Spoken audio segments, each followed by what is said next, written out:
Hello, Titans. I want to do a quick video here, a very quick video about the idea of density. It's going to be a quick video because density is frankly a middle school topic. You all, I think, have learned it back in the day. But I used to do a phenomenally fast lab where I said, okay, let's take a graduated cylinder. If I weigh this thing on a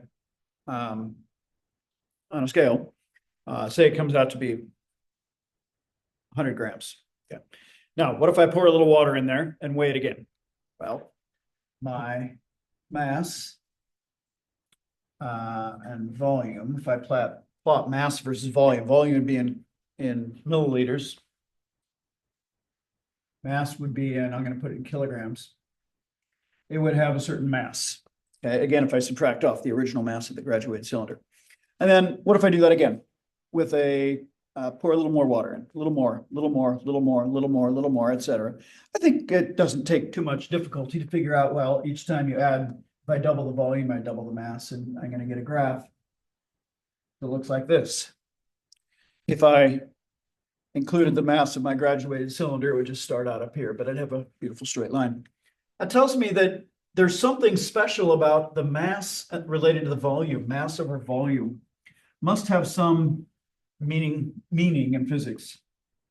Well, that's I used to do this with water in the graduated cylinder. But what if I did the same experiment with mercury?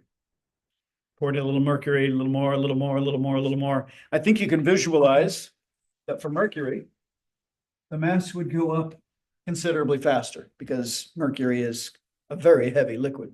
If I did this for, well, I can't do another one because I only have two colors of markers. So, okay, anyway, if I did it for gasoline, I might find a smaller slope. But that slope is going to represent something about the material. What's different about mercury and water and gasoline? Density, of course, is our concept. Density, we define as being simply the mass over the volume. Mass over volume.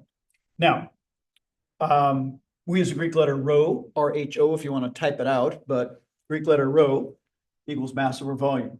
The units for density, according to what I just wrote, would be kilograms over milliliters. But a milliliter, what's a milliliter? Well, a milliliter is a cubic centimeter. I took a little box, 1 centimeter by 1 centimeter by 1 centimeter, I call it centimeter. I can call that a cubic centimeter.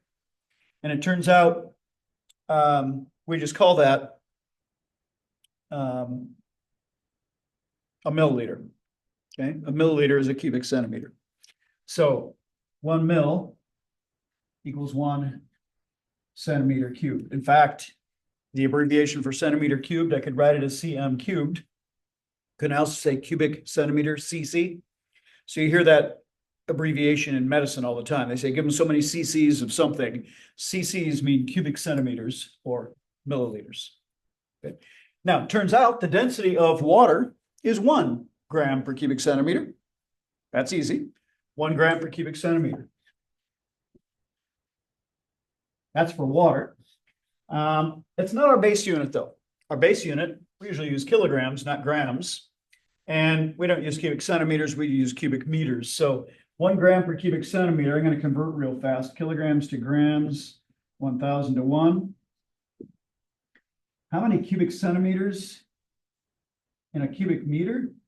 Well, a cubic centimeter would be a meter high, 100 centimeters by 100 by 100. I said a cubic centimeter. A cubic meter would be 100 by 100 by 100. That's a million, 100, 100, 100. So that'd be 10 to the 6th cubic centimeters in a cubic meter. So centimeters cubed cancel, and I'm left with a million over 1,000, which is 1,000 kilograms per cubic meter. That's the density of water, 1,000 kilograms per cubic meter. So I'm going to make a list of densities. Densities in kilograms per meter cubed. I'm just going to list a few of them. Water is 1,000 kilograms per cubic meter. Mercury, Hg, that's mercury, is 13,600 So mercury is 13,600, 13.6 times as dense as water. Lead, Pb, is 11,300. Gold, Au is gold, is 19,300. Notice that gold is 19 times more dense than water, 19,300 kilograms per cubic meter. So if you have a cubic meter of gold, excuse me, yeah, that's kilograms per cubic meter. A cubic meter of gold would be 19,300 kilograms of gold. That's crazy. I mean, that would be, that's more than I have at my house. Anyway, there's a few little values. I'll throw aluminum on there, for example. Aluminum is 2,700, much smaller, but still more than water. In class, I described those values. In fact, I'm going to do that here. No, I'm not, because I don't have a calculator. In English, we talk about pounds per cubic foot. We call that weight density. Weight density in pounds per cubic foot. That's not a real lovely kind of unit to use, pounds per cubic foot, but it works. The numbers as they turn out are enormous. For water, 62.4 pounds per cubic foot. A cubic foot of water, it's not that big, is 60 pounds of water. That's heavy stuff. That's why you don't, if you go backpacking, you don't carry lots and lots of water. You don't carry cubic feet of water. There's 62 pounds for 1 cubic foot. That's also why you don't drive your car through a running stream. If there's a flood over the road, you don't drive through it, because every cubic foot of water is 60 pounds. If you got a lot of water, you've got a lot of force pushing on your car. It can be dangerous. So this is 62.4. I don't know the numbers offhand that I could fill in there, but the numbers get all kind of unwieldy. They get really awkward in English units. These are all in kilograms per cubic meter. Scientists are lazy, though.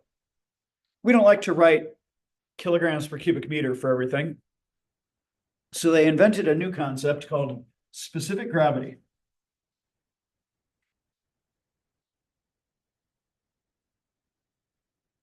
Specific gravity is simply the density of the material divided by the density of water. Nothing fancy there. So for gold, specific gravity would be the density of the material, density of gold, that's 19,300 kilograms per meter cubed, divided by the density of water, that is 1,000 kilograms per meter cubed.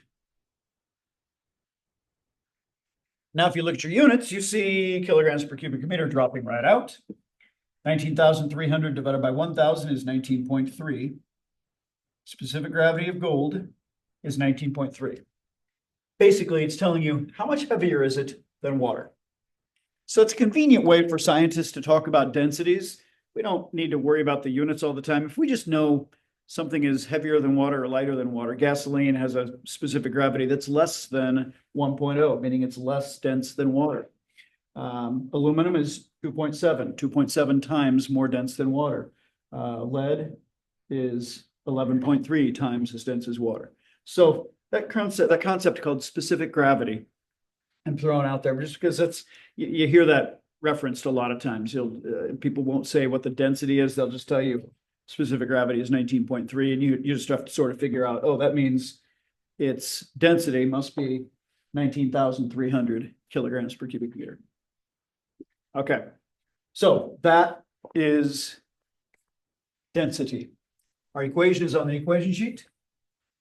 The concept is honestly middle schoolish. It's nothing that you can handle. I think you're going to be okay with that. But it is an incredibly important baseline to work from, because everything we're going to do in fluid physics is going to deal with densities.